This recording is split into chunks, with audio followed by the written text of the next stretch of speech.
Welcome back. Previously, we had learned some limit theorems that allowed us to find the limits of things like polynomials and rational functions and radical functions and the trig functions by direct substitution. Whenever we had those theorems emerge, they were always in the form of telling us that if you were looking for the limit as x approaches some number for any one of those functions, that's the same thing as just evaluating the function at that point. But what that really means, of course, is that number one, at that point in that domain, the function exists, obviously, but the limit exists, and that the limit is the same thing as the function's value. In other words, the fact that we can do direct substitution means that those functions are continuous over their domains. So good news for us, if somebody hands us any one of those functions and says y equals cosine of x, I know its domain is all real numbers, and so therefore it's continuous over that entire domain because it's one of those functions where we can find its limit by direct substitution.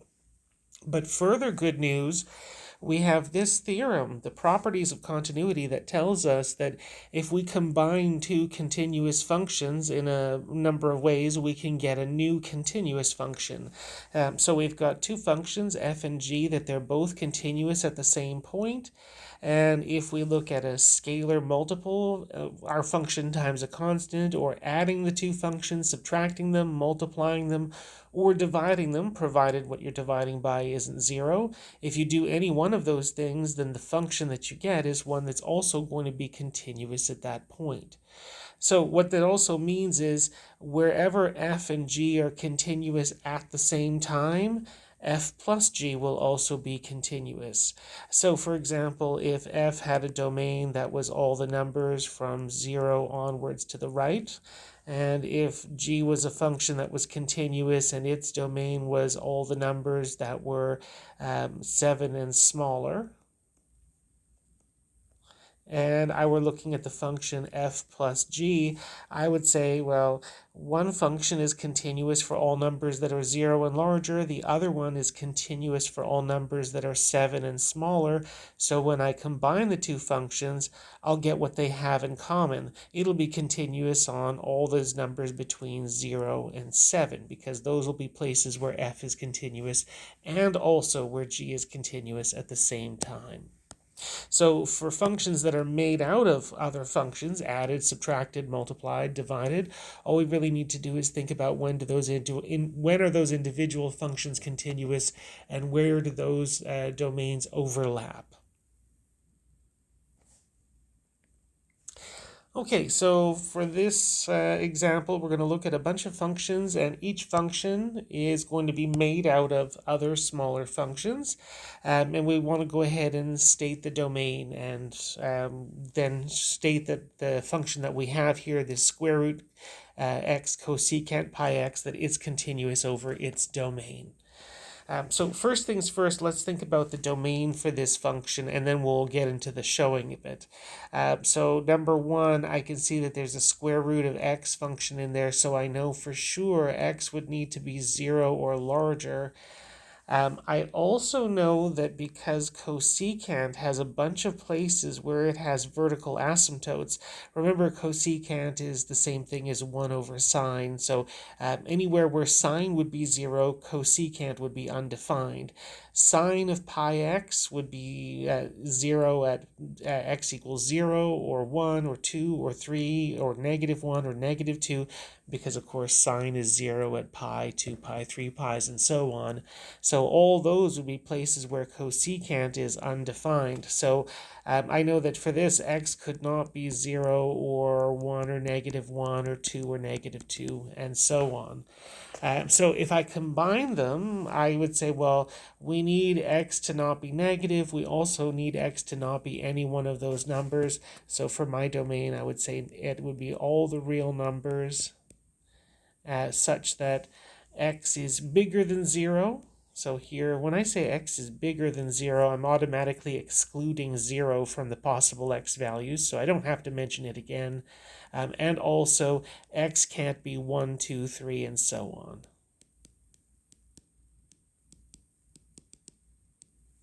So there we go. That should be my domain for this function. I don't have to mention the negative values because, of course, since x needs to be positive, already -1, -2, and all that would all be excluded.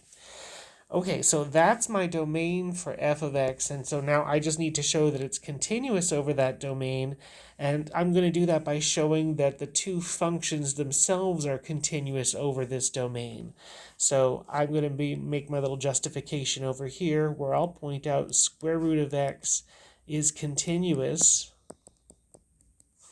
on the numbers that are from 0 and to the right. And that's because square root of x, that's its domain. We know for radical functions that they're continuous over their domain, and so since that's the domain of square root of x, then root of x is continuous on that domain. Now, if I'm looking at this domain D that I've got listed over here, D is a part of this bigger domain. So this domain has all the numbers 0 and larger. D has some of those numbers, the things that are bigger than 0, and also not 1, not 2, not 3, and so on. In other words, D is a subset of the interval where x is already continuous. So square root of x is already continuous, so square root of x is going to be also continuous on D, because D doesn't have any extra points that square root of x's domain doesn't have. So that I know that it's definitely continuous everywhere where square root of x is, because all the points in D are points that happen to be inside that interval.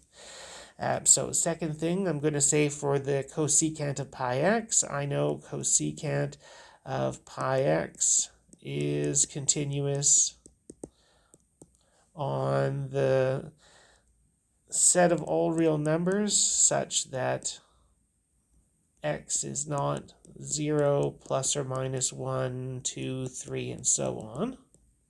And so therefore also cosecant of pi x is going to be continuous on our domain D. And since we've got that previous theorem, the previous theorem that said if you have two functions that are continuous in the same places, then when you add them or subtract them or multiply them or divide them, provided that the denominator is not 0, the thing that you get is continuous. So now I can say by our previous theorem, because f is a product of these two functions,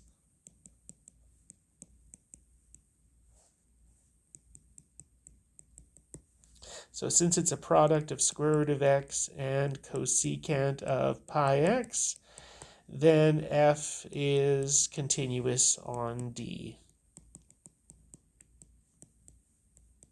And there we go. That's our little justification for it. So we thought about where our domain was.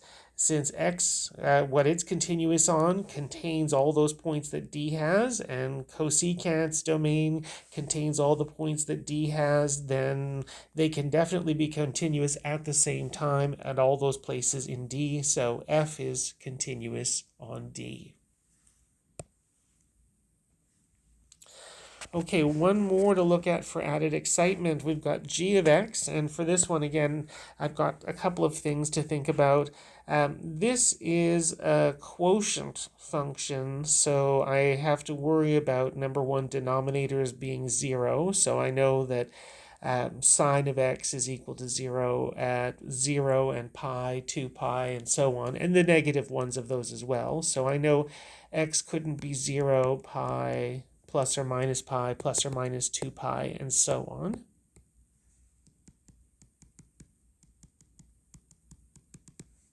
And for the numerator, x cubed can be whatever we want it to be. Square root of x, that is definitely going to require us to have x being greater than or equal to 0.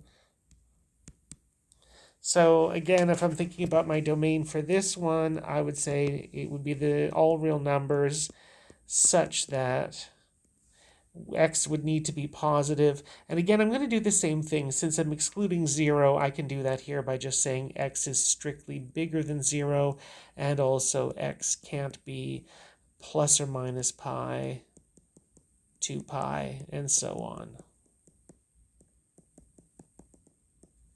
So there we go, that's my domain. And now I'm going to give my justification for it here. So I'm going to actually have to do a couple of things. So number one, I know that for the numerator, I know that x cubed is continuous on all the real numbers. And I know that root of x is continuous on all the numbers that are 0 and larger. So if you were to combine them by adding them, you would get them to be continuous on what they have in common. So therefore, x cubed plus root of x is continuous on the interval from 0 to infinity. So that's our theorem that we were using, the previous one that said that if you had two functions, wherever they're simultaneously continuous, that's where sums, differences, products, quotients, that's where they'll be continuous. So for our numerator, we know it's continuous for all the numbers that are 0 and larger. For the denominator, we know that it's continuous everywhere.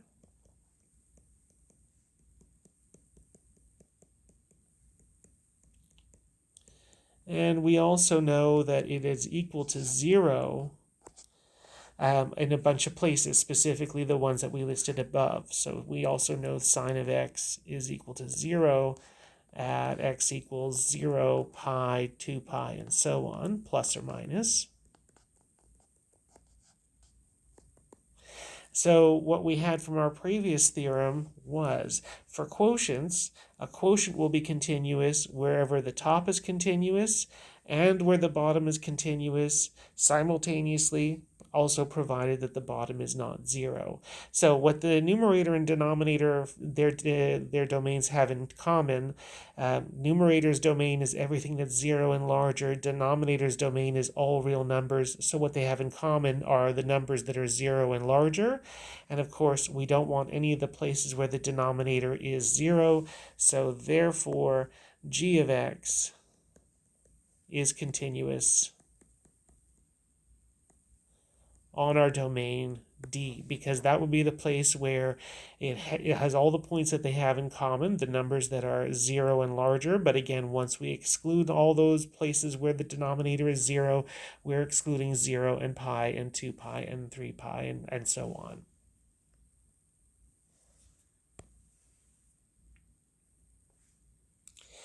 Okay, another little good thing to note, and we kind of actually already used it in a sense without even thinking about it earlier when we had that cosecant of pi x.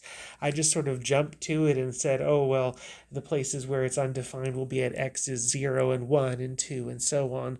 But really, there's some machinery under the surface there that was allowing me to do that, and that was this theorem, the continuity of composite functions. Because really, when I was looking at cosecant of pi x, that was a composite function, a composite of the cosecant function and the pi times x function. So let's think about this now. If you've got two functions and you're looking at putting one inside the other, so here g of x is the inside function, f of x is the outside function. So if g is continuous at some place, and whatever g of c is, if f is continuous there, then for the composite function, the whole thing is continuous. So basically, you kind of have to do a chain of command of continuity, working your way from inside to outside. So let's think about our domain here for this function, this cosine of square root of x function, and then I'll show that f of x is continuous over its domain with this.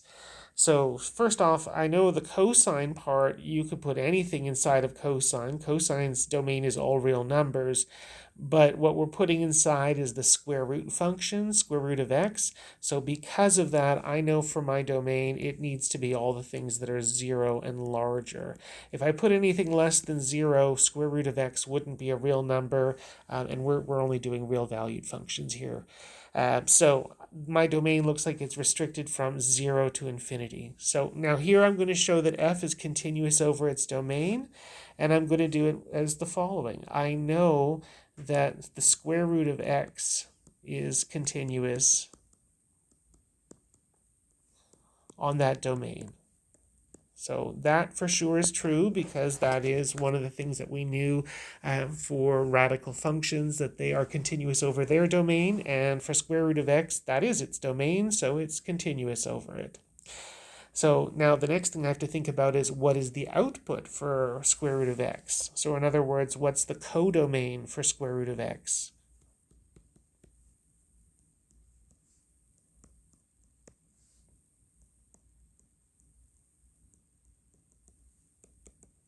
So if you're remembering your graph of the square root of x function, you know it starts at 0, 0 and increases forever and sort of going up and off to the right.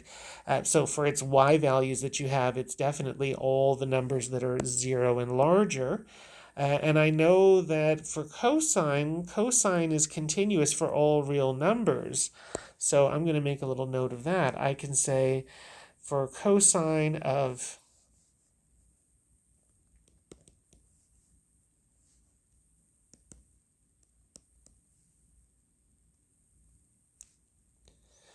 it is continuous.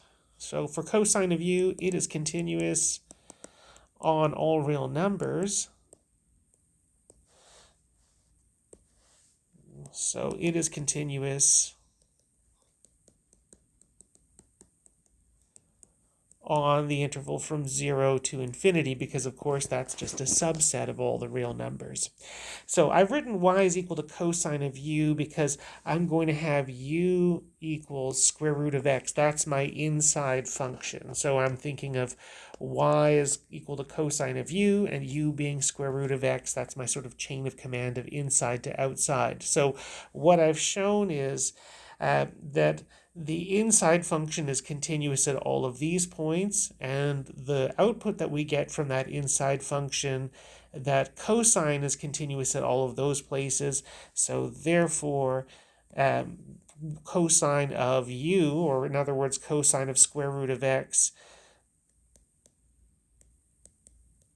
is continuous on that interval from 0 to infinity.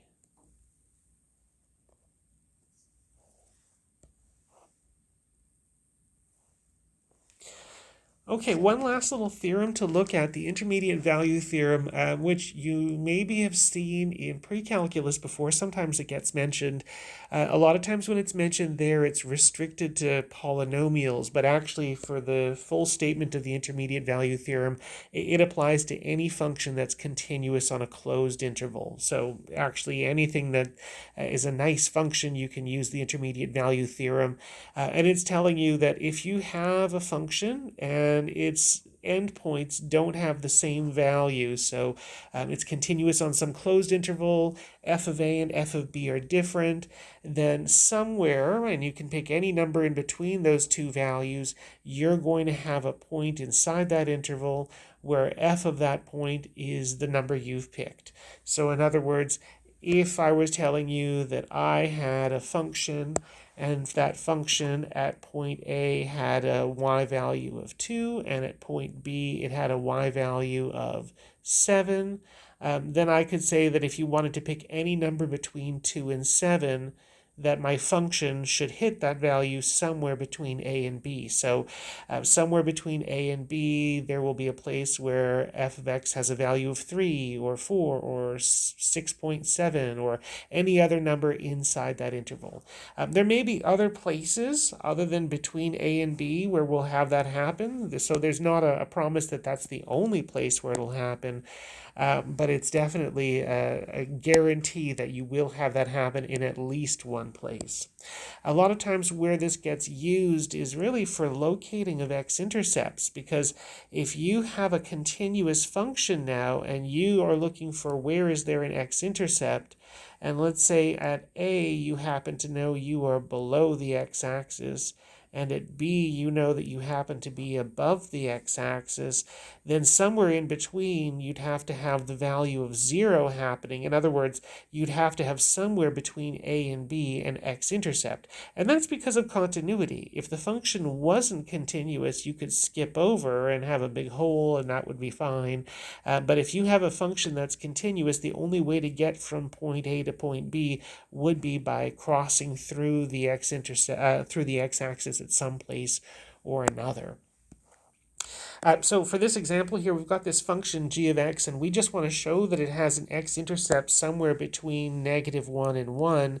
So the first thing I'm going to notice here, and I'm just going to write in, is that for g of -1, the y value for that is -1, and for g of 1, the y value for that is equal to 3. So I know a couple of things. Number one, g of x is a polynomial, so it's continuous everywhere, but it's definitely going to be continuous on that interval from -1 to 1. So number two, I also know that the x-intercept would have a y value of 0, and I know then that 0 is definitely between -1 and 3, and so therefore I can say by the intermediate value theorem I should have that g of x should be equal to 0 somewhere in that interval from -1 to 1. And I just know that because, again, at the beginning of that interval, the graph is below the x-axis, and at the end of the interval, we're above the x-axis. So by intermediate value theorem, because our function is continuous on that interval, then I know that I must, between that -1 and 3, 0 has to happen somewhere, and it's going to happen on that interval from -1 to 1.